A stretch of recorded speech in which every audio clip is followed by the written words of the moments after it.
Hey guys, Prowl 1701 here, and today we're going to talk about some Doctor Who missing stories, or at least partially missing stories from the 60s, and I'm going to be ranking missing stories that have less than 50% surviving episodes. So stories that are less than 50% complete with the original surviving episodes. Animations will be included. And of course, whether or not the missing story has been animated or not will definitely affect where it places on this list in different ways, and I'll address that when I get to each story. But I wanted to do a ranking of stories where the surviving footage is small and or less than half. Even the stories with just half won't be on this list. No Crusade, no Moonbase, no Underwater Menace. Ones that are less than 50%, which turns out I didn't realize this until I started working on this video, but that's most of them. Now, as most of you know, there are 97 missing episodes, and that affects 26 out of the 50 stories that make up 60s Doctor Who. Now, of those 26, 18 of them are less than half complete. Only 8 of them are 50% or more, with 3 of them being 50% and only 5 out of the 26 being more than 50%. That being, what, 10th Planet, The Invasion, The Ice Warriors, Web of Fear, and one more I'm forgetting at the moment. But there's only 5. 18 of them are less than 50% complete. 10 of those are completely missing. 10 of the 26 stories completely missing. We have no full episodes surviving. Maybe little clips and stuff, but no full surviving episodes. And then 8 of those being less than 50%, but not completely missing. We're going to focus on those 18, and we're going to rank them from worst to best, taking into account reconstructions, novelizations. I will be including novelizations in my ranking for the stories that I've read the novelizations of, and of course, animations. Now, the one that won't be on here, that should be on here but is not on here, is The Savages. I haven't read The Savages, seen The Savages. I don't know a lot about The Savages. I'll very much be going into The Savages blind, which I'm actually quite excited about. I have the novelization, but I'm waiting to get the announcement for the next animation before I read it, because I do think there's a strong chance it'll either be The Smugglers or The Savages, one or the other. So if The Smugglers gets announced as the next animation, I may go ahead and read The Savages. If The Savages gets announced, I may go ahead and just wait for The Savages animation. So that one won't be on here. So we have 17 we're going to be ranking, and we're going to start at the bottom. In 17th place is Fury from the Deep, and it's completely down to the animation being such a disappointment. And the sad thing is that this one isn't even necessarily the hardest to get through. That will be the next one on the list we'll get to in a second. But it's so disappointing. It's a shame, too, because Fury's story is so good. Fury has one of the best stories on this list, story-wise. From a narrative standpoint, it's a great story. Killer seaweed from either underground or Crash from Space. Do we really get an origin story for that? That possesses people and manipulates them like that? I love it. Good horror stuff going on in this. The surviving footage we have of this story is fantastic. Absolutely love it.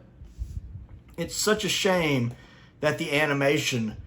First off, just the design choices, it was a bad direction to take it. The decision to expand the setting, the sets, and make them bigger kind of loses the claustrophobic feel this story is supposed to have. And then you can definitely tell the rushed schedule affected it as well, with one of the cliffhangers when they're all standing in a line, making no sense. The long arms are a little distracting. The South Park running at a time or two, like when they throw the couch to the window, is very distracting. Patrick Troughton's eyes being the wrong color is very distracting. It just does not... The animation is just utterly disappointing. I'd rather watch the Web 3 animation in color than this. It's just... It's frustrating because it's such a good story. If the story hadn't been good, it wouldn't bother me quite as bad. But the story is so good, and the animation is just such a disappointment. And I feel like the people who made the animation didn't get the story. Like, they just didn't get it, or they wouldn't have changed that claustrophobic nature so much. It just doesn't work for me. This one's always going to be at the bottom, even if it shouldn't be, just because I find the animation just so disappointing. I feel like it could have been so much better. And to be fair, the team did do better with future animations, which we'll get to on this list. Next is the Space Pirates. Now, I wanted to put the Space Pirates a little higher. The novelization is actually a really good read, but watching it is a chore to get through. The surviving episode 2, there's just not a lot going on because it's the second episode. And the lack of telesnaps means that progressively trying to watch the recon of this story, it just gets progressively harder. It becomes a chore. By episodes 5 and 6 especially, I was getting through it for the channel. It was one of those things like, if I didn't have a Doctor Who YouTube channel, I don't know if I would have made it through this. It was really hard. I probably would have, because I love the second Doctor era, but it was a chore. I don't want to ever go through that particular recon again, or at least not for a long time. It's a hard watch. I think the audio is fine, but this is a story where it needs visuals. It needs animation. If this story was animated, especially if they took a Macroterra approach where they took some liberties and kind of did their own thing with it, I think there's potential there for it to be a really good story. Because I like the novelization a lot. And the novelization helps bump it above Fury. And Fury's bad animation. To the point to where the novelization almost bumps it up even a little higher. But getting through that actual recon, it's a chore. It is a chore. Speaking of which, the next one on the list is kind of like that as well. The Myth Makers. That's another one where I find the novelization a better read. It's also one of those where the novelization is a bit different than the televised episodes, as the novelization is told from Homer's point of view, which is really neat. Now, the actual episode is okay. All 4 episodes, of course, are missing. The recon, there's not really a lot of telesnaps for it. The recon is a chore to get through. The incidental music is some of the worst incidental music in Doctor Who. It's terrible. Cue me showing the insert of my reaction to the Mythmaker's incidental music. That could be the most used piece of footage I have ever used in any of my videos, is reusing that.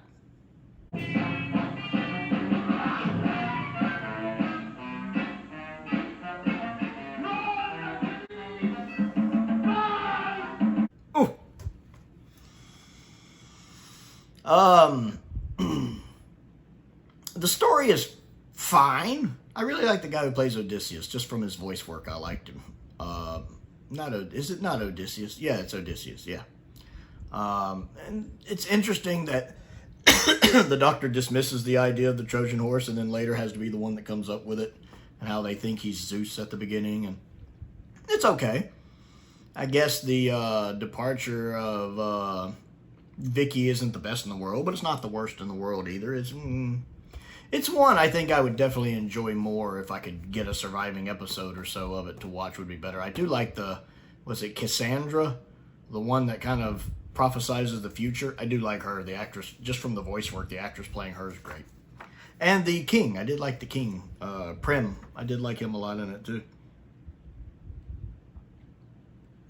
Next on the list is Marco Polo. Now, Marco Polo is not higher because I've only seen the 30-minute cut down. I've never read the novel. I've never seen the full recon. There's no way I'm going to watch 7 episodes of recon of this. There's just not. At least not anytime soon. Maybe it'll get animated one day. I would like to get a hold of the novelization, which I may have. I got some of my novels up here and it's not in there. I need to check some more. I've got more novels boxed up I need to get out. But the 30-minute recon was nice, but it's also been a while since I watched it. It's been a minute, so I need to give it another watch, actually. But it just kind of falls here. Like I said, my memory of it's a bit hazy. I remember enjoying it, but again, you're trimming down a 7-parter into 30 minutes, so I'm sure you're not getting the full impact of it. But I liked it. Next on the list is The Wheel in Space. This one is, I think, a little underrated, and I think a lot of its problems come down to the missing episodes. I think the 2 surviving episodes are good. I don't think the story is great. I still think it's kind of a weak Cybermen story. Probably, even if it was intact, I feel like it'd still be the weakest 60s Cybermen story. The recon was a little frustrating for the missing episodes, especially when they reuse clips from existing episodes, but they're minor, like a Cyberman walking through the door, that one guy walking through the door, and you see that scene half a dozen times. It starts to get annoying. I'd rather just it be a recon. Some of the CGI stuff they did for the Cybermen stuff's pretty cool. And I like that it remembers the Cybermen can mentally control people just by doing the little laser beam thing. I'd like to see more of that. That needs to come back. I don't know. It's definitely the weakest of the 60s stories. But I feel like if more episodes of it existed, it would be held in slightly higher regard. Because the 2 existing episodes are pretty good. And I do like episode 1 when they're wandering around the wheel, just kind of trying to figure out what's going on. It's pretty nice. I did enjoy the animated 10 minutes we got of it on the Macroterra release. That was nice. I would love for this story to get animated. I'm very surprised this story hasn't gotten animated. I think it would get re-evaluated a bit, much like Macroterra, if it just got a good animation.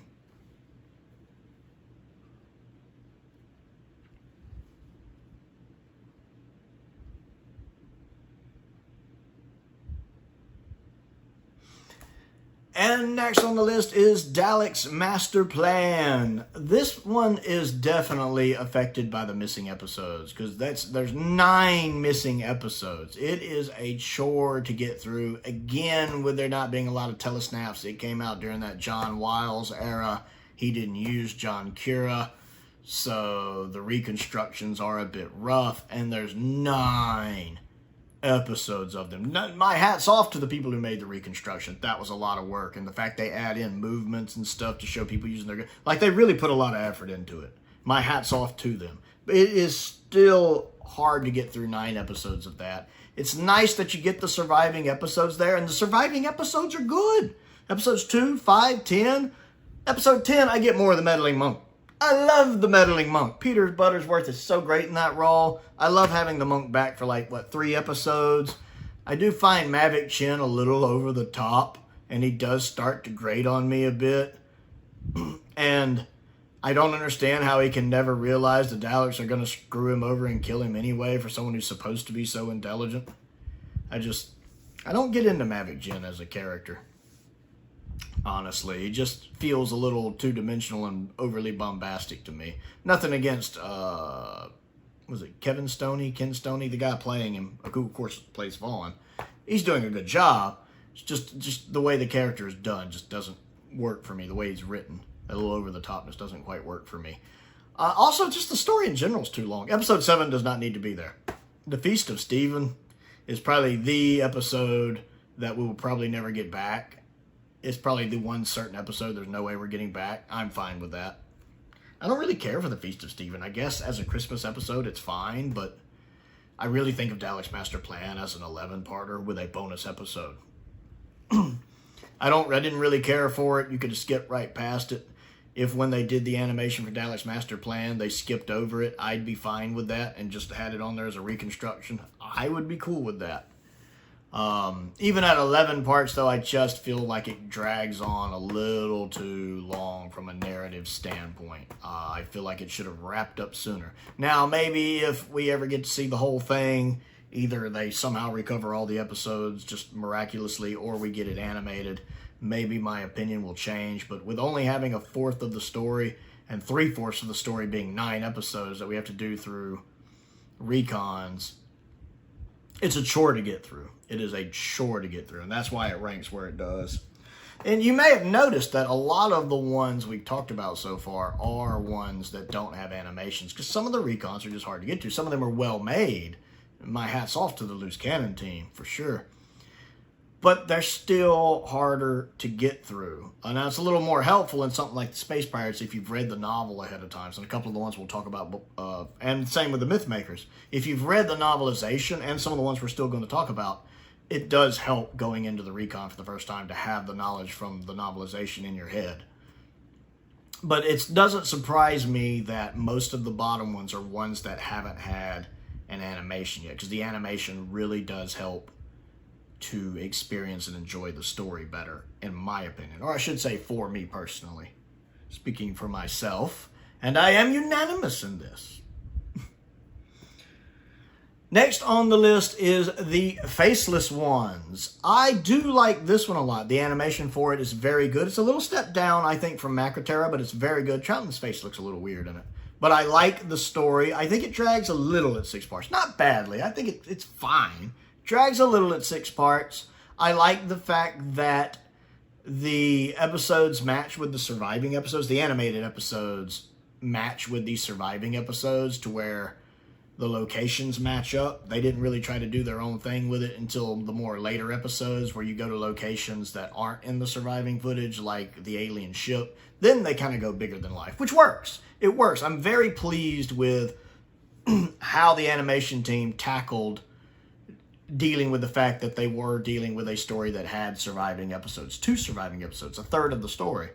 And I think they did that very, very well. What's a passport? Oh, some official mumbo jumbo. I enjoy that. I love Trouton in this. I like Fraser in this. I wish we'd had a little more Ben and Polly, but I know because of their contract that expired at the end of episode 2. I am glad we got them back briefly in episode 6 to get an actual goodbye for them. That is nice. And I thought it was a good cliffhanger the story ended on. The animation, I have a little issue with the faceless ones not looking quite so faceless like they should. But it's a minor nitpick. Other than that, I'm quite pleased with how the story turned out. The animation does make this story more enjoyable. I have a feeling I wouldn't like it as much without the animation. Now, this is one of the ones that I enjoy, the color animation and the black and white animation. I can watch the black and white with the surviving episodes or watch it completely in color, and I have a good time either way. So my hat's off to the animation team for this one.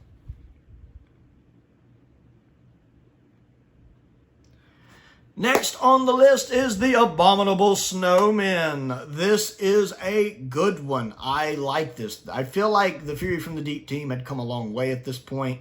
I like the animation for this story. I know they took some liberties, especially with the characters. I respect those liberties. I wish they hadn't quite changed them quite so much, like, you know, someone has a beard now, someone has a scar now, someone has glasses now. I like the fact they made them look like appropriately how they should look, where you know, instead of trying to animate, you know, a white person in yellow face, I guess it would be, instead they made them look Asian like they should. But I don't like how they quite changed people with like beards and scars and glasses. Trying to watch the surviving episode of the Abominable Snowmen with the animation is very difficult because you'll lose track of who's who. I mean, I like the surviving episode, but if you're going to watch Abominable Snowmen animated, you need to just watch all of it animated. It's easier to get through. Like, if I'm watching it in black and white, I can still watch the surviving footage and make it work. But to be honest, I actually prefer the color version of this story. So I feel like I would watch the surviving episode just by itself, and then if I'm watching the whole story, watch the color animation. I like the color animation a bit better. I think it's done really well. I like character movement in it a lot better. The backgrounds look very good. The characters look very good. And I just enjoy the story. I love the villain. I love the introduction of the Great Intelligence. I love the fact that the voice work between the monk the Great Intelligence is possessing and the Great Intelligence, they have those different voices so you can tell which one's talking. And then the final conflict between them in the animation is realized really well. This story just comes together really well. I like the Abominable Snowman. I actually prefer it over the Web of Fear slightly. I know most people don't, but I do. And next on the list is the Celestial Toy Maker. The animation really helps this one. Now, this animation style would not work, I think, for most stories. Like historicals and stuff, I think they're just not there yet with the 3D animation to do those more realistic stories. But the animation style fits this very surreal, very fantasy story. And the animation leans into that. That's why I can accept the characters' facial models looking a little wonky for some of the characters, just because they're in this kind of fantasy realm. And I love the fact that the animation leans into that with the liberties they take. The Celestial Toy Maker animation is more like the Macroterra animation, where they do take creative liberties to the benefit of the stories. They take advantage of the fact they can do things the original 60s production couldn't do due to technology and budget constraints. And I think the story really benefits from it. I really like the Celestial Toymaker shrinking and enlarging himself and coming out of a cuckoo clock and, you know, acting like he's sitting at a table playing a game. I like all of those things. That it really does a good job at convincing you that you are in a very different universe, a different realm than we are normally in Doctor Who, that we are outside our normal universe, where the laws of this universe, the laws that govern this universe, are very different from our own. The animation executes that really well, especially in that scene in the animation right before they start doing the dancing floor thing. That's very well done. Whereas the original production suffers. I just feel like they couldn't execute the good ideas they had. Now, episode 4, the surviving episode 4 is a fun watch. I do like the surviving episode 4 quite a bit, but the first 3 episodes, those recons are hard to get through, especially since they're kind of created from scratch recons. This is another one in the John Wiles era where just not a lot survives. Either I'm trying to remember if this is right before or after John Wiles left. Either way, not a lot survives. And trying to get through those recons, my hat's off to the people who made them. They did what they could, but it's really a struggle to get through. Part of it is just the story itself is very middle of the road for me. The story of the Celestial Toymaker, maybe due to all the edits, because the original story was a bit different. They had to do a lot of rewrites and edits to it.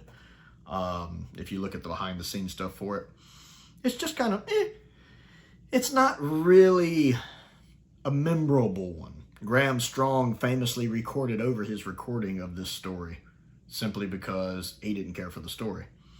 And I don't think it's absolutely terrible or anything, but it is very middle of the road. It feels a little long in the tooth even for a 4-parter. It's only 4 parts, but it feels longer than that. The games are very much children games, which, again, it's a children's show, especially at this time. That makes sense. Whereas I love the liberties the animation takes, again, with the people Dodo and Steven are going up against looking more like toys, the playing card, the King and the Queen looking like playing cards, the Colonel looking like a little old toy wooden, I don't want to say doll, I don't know if that's right, but you guys know what I mean. I like what they do with the characters there, with the clowns in episode 1 and the little booth being changed to the clown car. I enjoy that. It makes the story much more enjoyable to me.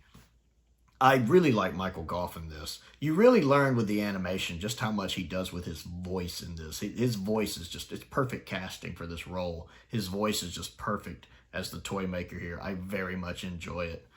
And what we get of Hartnell in episodes 1 and 4 is really good. Him and the toy maker bounce off each other really well, especially in that 4th episode. I really like them together. And then while Hartnell himself is actually gone for episodes 2 and 3 and the Doctor can't talk, it gives a chance for Steven and Dodo to shine and kind of have some character growth and character moments, sort of. I mean, Dodo's pretty awful in this story, to be honest. Dodo is very frustrating in this story. There are times I want to reach into the screen and strangle her because she's just so... I'm glad I wasn't Steven. And Steven has a lot more sense in the story. Dodo's just not a good companion for me. But I do enjoy this story, and I feel like the animation elevates it. I should say the animation elevates the story enough for me to enjoy it, whereas beforehand it's just kind of middle of the road. That's a more accurate thing to say. Next on the list is The Massacre, and one of the reasons it's this high is the novelization. I do like the novelization of this story a lot. Because the novelization of this one and the TV version are very different. There's a lot of edits and cuts done for different reasons, including Hartnell being on holiday, and I feel like the novelization just has so much more in it. It's much more fleshed out. The TV version is fine, and surprisingly, the recon is easy to get through. I was surprised how well I was able to get through the reconstruction. Since all 4 episodes are missing, No telesnaps. Again, the John Wiles era, where, again, he didn't really commission John Cure to do telesnaps. So the fact they had no footage or really anything to work with, the fact they were able to make such a good recon is impressive. You do see some of the same pictures quite a bit, but it never really felt hard to get through. Maybe being a 4-parter helped, but it's definitely one of the easier recons to get through. And I have to give my hats off to the Loose Cannon team for that. To be able to pull off me getting through this story without it really being a struggle to get through this story, considering the lack of footage to work with, is impressive. So my hat's off to them for that. The story itself is good. It's enjoyable. I like it. Maybe that's part of what kept me engaged. I enjoyed the story. I like the guest cast quite a bit. I thought they were doing a good job, what I can hear from them, and then just the writing of the characters. I like how well they're written. I like Anne a lot. It's still weird to me in the TV version why the Doctor just disappears. He just kind of vanishes without explanation in the TV version, just to pop back up in the last episode. And they don't really play much with the idea of the Abbot looking like the Doctor in the TV version. It's just kind of a thing that happens, actually. Now, I know Hartnell's on holiday in episode 2, but they don't really do much with it. Whereas, in the novelization, you have a lot more of that. You have the Doctor impersonating the Abbot and them almost meeting each other several times. The Doctor barely avoiding meeting the Abbot until they do have a final confrontation at the end of the story. They do much more with the Abbot's death. They even have a scene in the novelization where they burn the TARDIS trying to exorcise it because they think it's possessed by like a demon or something. So they try to burn it down and set this big fire to it, and the Abbot gets all indignant when he goes back the next morning, and the TARDIS is still standing there just fine. Matter of fact, when the first Doctor learns they're going to burn it, he just starts laughing about it, and they're like, isn't he taking this seriously? The Doctor knows the flames won't hurt it. The novelization is a great read. I do prefer the novelization over the TV version. I think even if the full story existed, I would prefer the novelization. Just because it expands the story so much more. So because of the novelization in addition to the actual story, it bumps it up this high. I can see why people hold it in the regard as they do. And if Tedious hasn't ever read the novelization, he should. I know he's really fond of The Massacre. But if Tedious has never read the novelization, he should. I think he'd like it.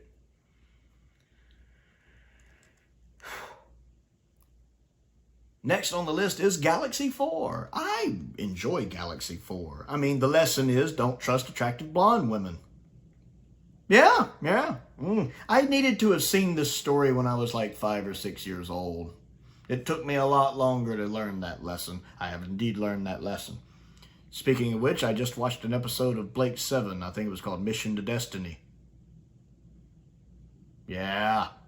If you've seen it, you know what I'm talking about.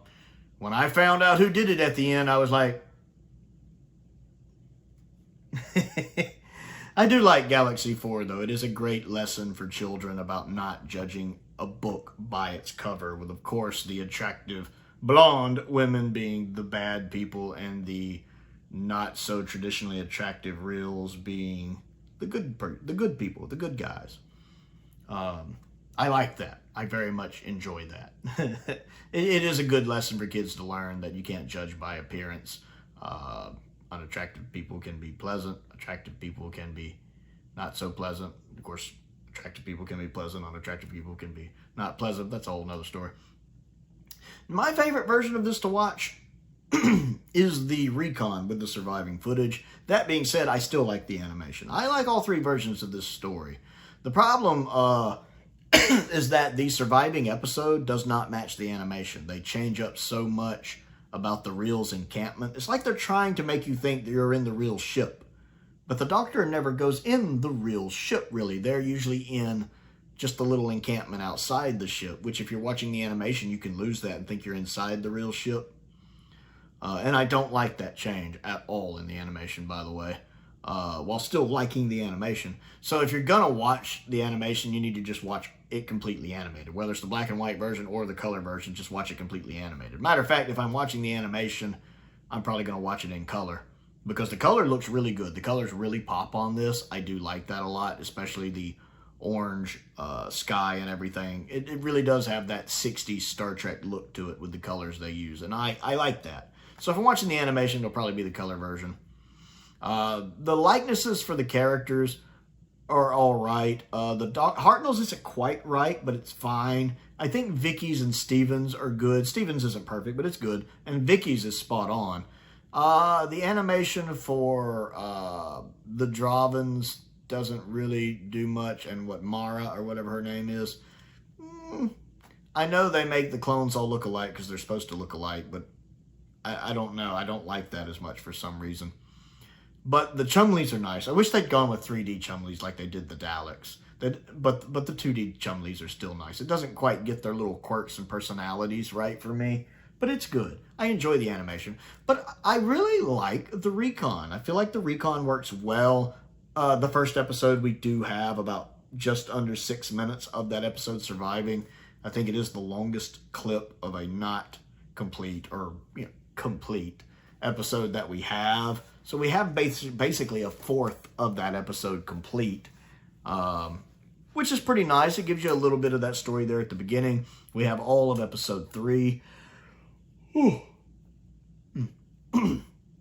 And then the recons for the rest of 1, 2, and 4 are fine. I actually enjoy the story. Maybe again, the recon's not so hard for me to get through because, one, I do think it's a well put together recon, but also because I like the story. I'm not saying it's essential Doctor Who, but I enjoy the story. I find it fun. I find it engaging. I love the Chumleys too. I just love the Chumleys. I do. I want the Chumleys to come back. They're adorable. But yeah, I like this one, the recon and the animation. Next on the list is The Smugglers, and this is going off the novelization, as I have not seen the story or the recon. I haven't ever watched the television version of it. One of the 3 stories I've never watched the television version of. Is it 3 now? Is it 3? I'm going to have to go back over that. I'm losing my train of thought. I enjoyed the novelization, though. I thought it was a fun read. I tend to like pirate stuff anyway, depending on what it is. But I even like Curse of the Black Spot. I don't love it. It's not essential Doctor Who, but it's one of those, I haven't watched that in 6 or 7 years. Let's give that a viewing. The Smugglers is better, though, than Curse of the Black Spot, despite at least the novelization is. I thought it was a good read. I enjoyed it. It's nice seeing Ben and Polly getting some stuff to do there. And I hope it gets animated sometime soon. Hopefully we'll get an announcement on that. Next on the list is Mission to the Unknown. Now, I have seen the reconstruction of this that the college students did, and I have seen the unofficial Ian Levine animation. Both are good. Both are very good. Great watches. I like the idea of this episode setting up Dalek's master plan, for one. 2, I just like it as a standalone, almost horror episode, like right out of the Twilight Zone almost. The black and white really lends itself to the setup of it for the reconstruction and what I'm sure was the original episode. I think the actors are doing a good job in the recreation, and judging by the audio in the original version, it works really well. I like the idea of the Varga plants, how they're like vegetable and animal, and they're basically moving cactuses that if they poke you, turn you into one of them. That's cool. That is cool. And just watching that happen in both versions of the story I've seen, it's kind of scary, spooky stuff. And then how it ends on such a downer with, everybody's dead, and you wondering what's going to happen next and how it leads into Master Plan. I think it's a really good, nice little single episode of Doctor Who. And I like that. It's just different, and probably the only episode I think of Doctor Who that doesn't have the main cast in it at all. So yeah, it's a really good watch if you've never seen it. I like that. I like when Doctor Who does horror, and it pulls that off pretty well here.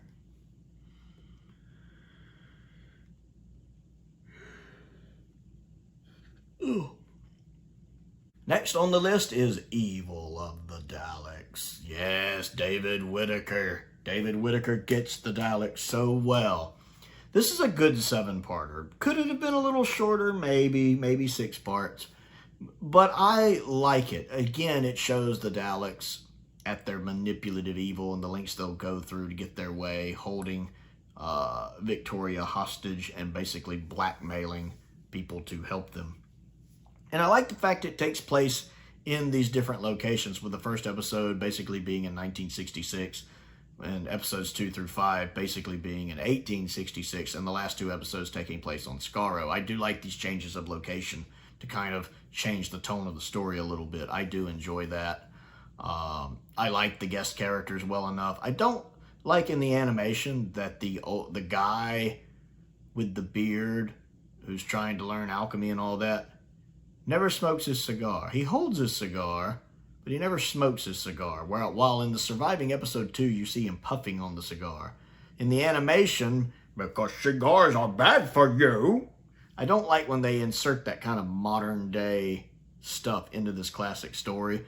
Like, he'll hold a cigar, but he's never smoking it. You can have him smoking the cigar. That's a little nitpick with me. Overall, I like the animation a lot. I think it's really good. I think it's not quite up there with Macroterra, but it is an improvement with Faceless Ones. It is one of the best animations. And movement is pretty good. Not the best, but pretty good in it. The Daleks, of course, look great in it. Victoria's model looks good. The Doctor still isn't quite perfect, but he looks good. Jamie is fine. The guest cast are fine. There are, again, times when the movement feels a little limited, but it's fine. I don't really have a preference between the black and white and color version. I've talked about this before. Like, the first 5 episodes, I think I actually prefer in black and white, but the last 2 episodes I prefer in color. Just something about the color pops in those last 2 episodes on Skaro. And then the story is a great send-off for the Daleks, if indeed it had ended up being a send-off for the Daleks, which was originally intended to be. It would have been a fitting send-off for them. Just a tad too long, but a good story.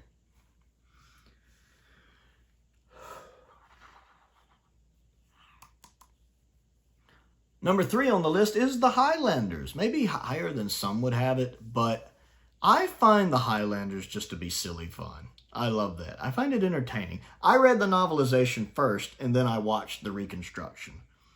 And this is definitely one where I was glad I read the novelization first, because I was able to easily follow the reconstruction because I knew the events that happened. That's nothing against the reconstruction. The reconstruction is fine. I actually enjoy the reconstruction and find it a good watch. You see a lot of the same pictures, but that's just the nature of the beast. It's still easy for me to follow, and I do enjoy the audio. You know, the actors are doing a really good job of what they're doing with their voices.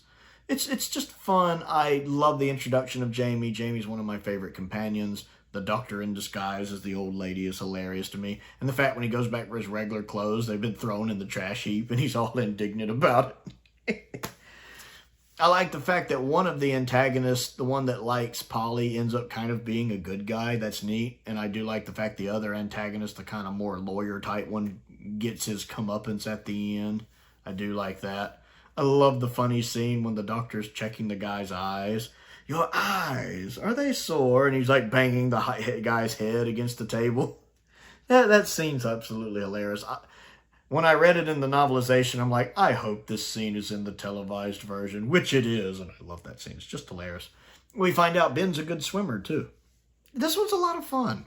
I just enjoy it. And I love watching that the girl that's with Polly grows as a character due to Polly's influence, that she kind of gains her own individuality. I like that a lot. And that Jamie, of course, joins the team. I would love to find a surviving episode of the Highlanders, if not all 4, of course, but just one would be great. I would love to see it. Number 1 and 2 probably isn't going to be a surprise to people. I've raved about these stories before. Number 2 is the Macroterror. And a lot of that is due down to the animation. I love the animation for the Macroterror. It is one of the 2 best animations we've got.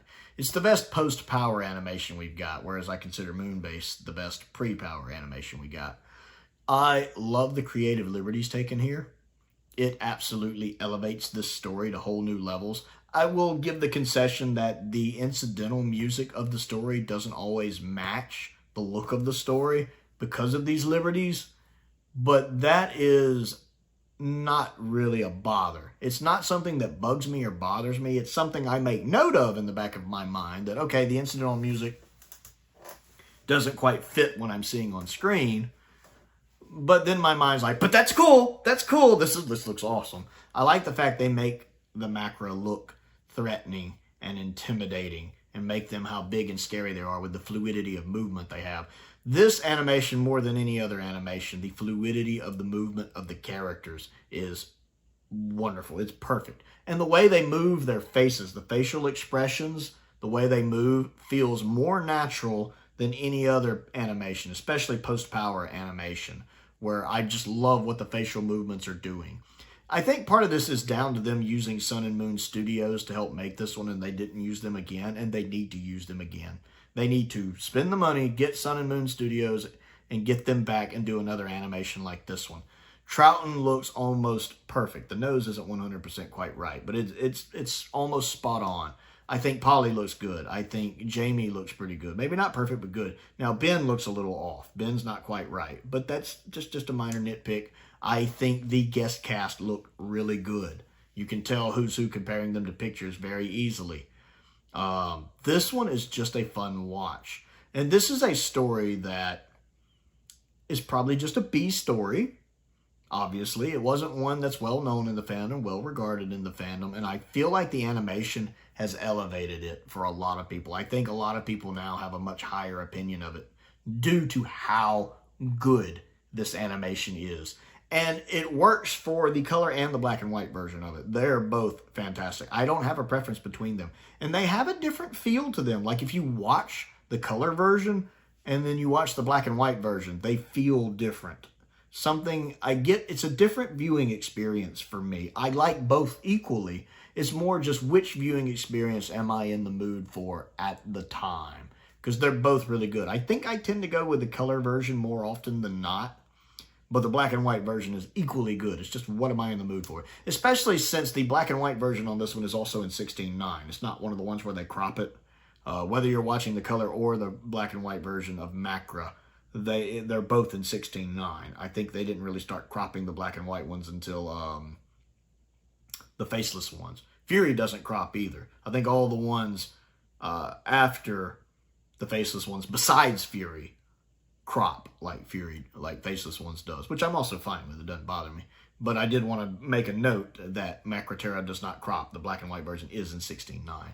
Very good watch. Check both versions out if you haven't.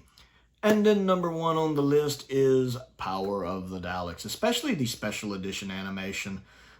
This one gets to number one mostly just on the story. I like the story. Nobody gets the Daleks quite like David Whitaker. Robert Sherman is probably the only other one that's right there with him. I feel like David Whitaker gets the Daleks even better than Terry Nation. He writes them as the manipulative, deceitful geniuses that they are. And this is just pinnacle Daleks. It is so good. It is easily the best Dalek story with multiple Daleks ever written. The only story I think comes close. Well, the only stories would be Genesis and Dalek from Modern Who. Those three are probably the best Dalek stories we've ever gotten. Though whether you consider Genesis a Dalek story, I guess technically is argumentative. Or subjective. But I love Power. I love the story. I love the beats. I love everything there. I love the character of Lesterson and watching Lesterson's arc throughout the story as he changes, everything that happens takes its toll on him. I like the guest characters. I like the B plot with some of the humans, conspiring to take over the colony from the other humans. I like the B plot of that. I love the Doctor dealing with his post-regeneration and then Ben and Polly having to accept him as the Doctor and how that's very different. Ben's reaction to the new Doctor and Polly's reaction to the new Doctor is very different. And I feel like the 2016 animation was fine. I feel like it would be a little hard going to go back to now, but it's fine. But the 2020 animation is a considerable improvement. It's certainly not the best we've gotten. I do find a lot of them, like Faceless Ones and Evil, and of course Macra, and a lot of those to be improvements over it. But it's still good. It's still enjoyable. I still like watching it, and it does a good job of giving me great visual representation of the story. I have watched the recon of the story as well. It's fine.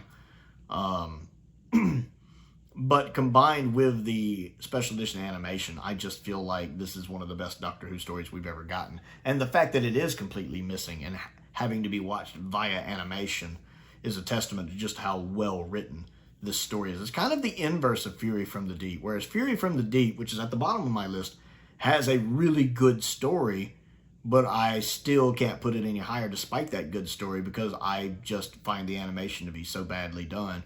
Whereas here, the story is phenomenal and the animation might not be the best in the world, but it's still good. But I still have to give it top marks because of the story. Whereas I can't give Fury any points for the story simply because the animation makes it so hard to watch for me. It's not really fair, to be honest, but that's just the case. Power's animation is good, but its story carries it. I love the story of Power of the Daleks. I need to read the novelization of it sometime if I haven't. Have I? I don't remember if I have or not. So that's how I would rank those, the 17 stories that I listed. I want to know what you think of this list and how you would rank missing stories that have less than 50% surviving episodes. Comment down below, which sadly is most of them. Comment down below and let me know what you think so we can talk about it. Don't forget to click the like button and the subscribe button as well. I also have a Patreon if you would like to support me on that. There's a link to that down there. I want to give a shout out to Colin Coney, one of my top tier patrons. I always appreciate his continued support and the continuing support of all of my patrons. I also have a P.O. box and a link to my Amazon wish list and a link to my Amazon UK wish list down there as well if there's anything you'd like to send me to look at and review. Most importantly, thank you for watching.